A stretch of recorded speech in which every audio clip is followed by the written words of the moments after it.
dahulu, sebelum bandara itu berdiri, umumnya pejabat diterbangkan dengan helikopter dari bandara besar terdekat.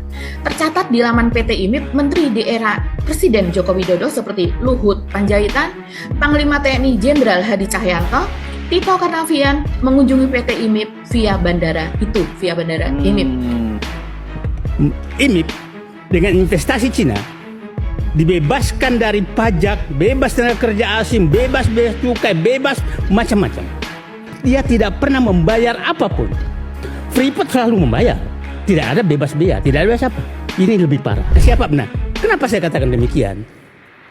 Coba Bapak bayangkan, Bapak dan Ibu dan anak-anak muda bayangkan. IMIP dengan investasi Cina dibebaskan dari pajak, bebas tenaga kerja asing, bebas cukai, bebas macam-macam.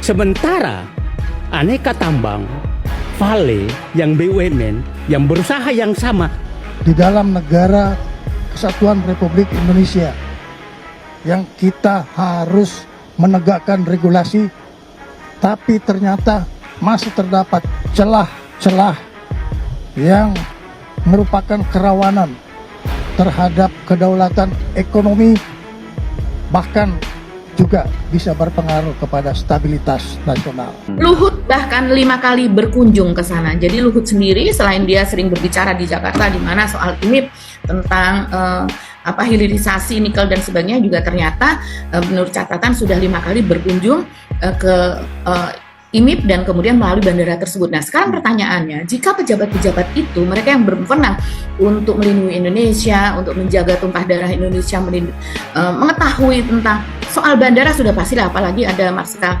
Hadi Cahyanto dan sebagainya, mereka tentu tahu begitu ya, fungsi bandara, ketentuannya, peraturannya, SOP-nya apa dan sebagainya.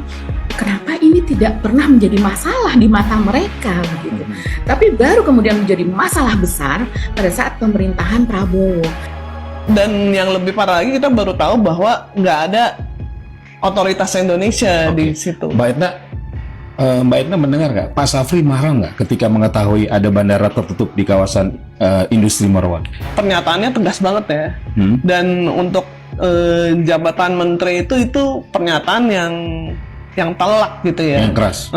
Dan beliau tuh ngomong juga bahwa kita harus berdaulat. Ini adalah harta kita. Kita harus menjaganya. Mbak, saya baca bandara di PT IMIP ini diresmikan tahun 2019. Artinya sudah berlangsung cukup lama. Cukup lama berarti. Dan selama itu tidak ada aparat negara di situ. Nah, itu yang kita pertanyakan ya.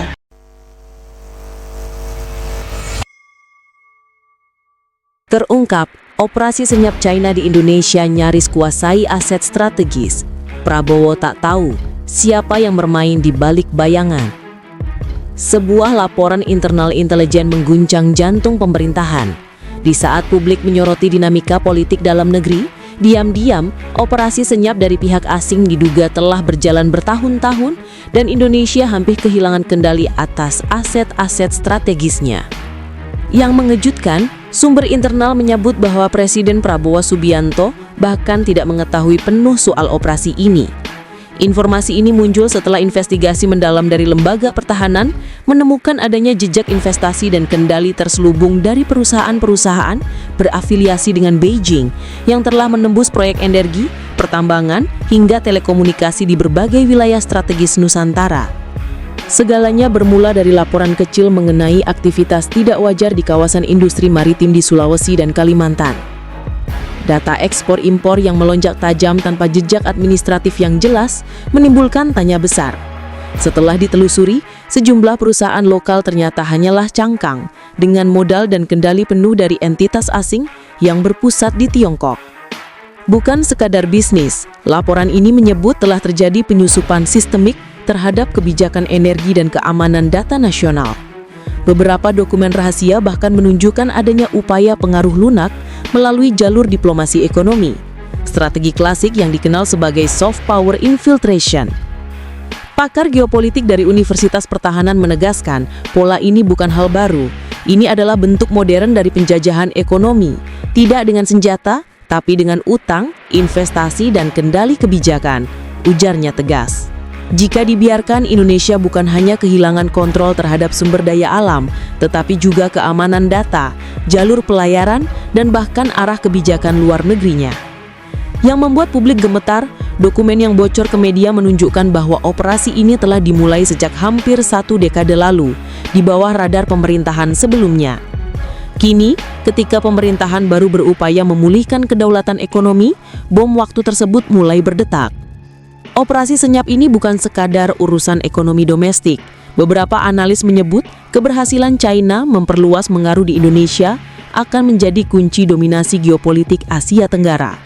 Dengan kontrol atas jalur logistik dan energi, Beijing berpotensi menekan negara-negara ASEAN lain secara ekonomi dan diplomatik. Sementara itu, Washington dan Jepang dikabarkan tengah memantau situasi ini dengan cermat. Kedua negara disebut telah mengirimkan intel brief khusus ke Jakarta, menegaskan pentingnya menjaga kedaulatan dan stabilitas regional. Suara nasionalisme bergema. Di tengah sorotan publik, muncul pertanyaan besar. Siapa yang harus disalahkan? Apakah kelengahan aparat pengawasan ekonomi nasional? Apakah kesalahan diplomasi masa lalu yang terlalu longgar terhadap investasi asing? Atau justru ini buah dari ketergantungan ekonomi yang dibiarkan tumbuh tanpa kendali? Satu hal pasti, bangsa ini tengah diuji. Indonesia harus berdiri di atas kaki sendiri. Kita tidak boleh menjadi tamu di tanah air sendiri, ujar salah satu tokoh nasional dalam wawancara eksklusif. Operasi senyap ini menjadi cermin betapa rapuhnya sistem pertahanan non-militer kita. Kedaulatan bukan hanya soal senjata, tetapi juga tentang siapa yang mengendalikan sumber daya, informasi, dan arah pembangunan negeri ini. Kini bola panas berada di tangan pemerintahan Prabowo. Mampukah sang jenderal menutup celah infiltrasi yang sudah mengakar? Ataukah Indonesia akan menjadi halaman belakang bagi kekuatan asing yang bermain di balik bayangan? Waktu akan menjawab, tapi satu pesan jelas, bangsa ini tidak boleh tunduk.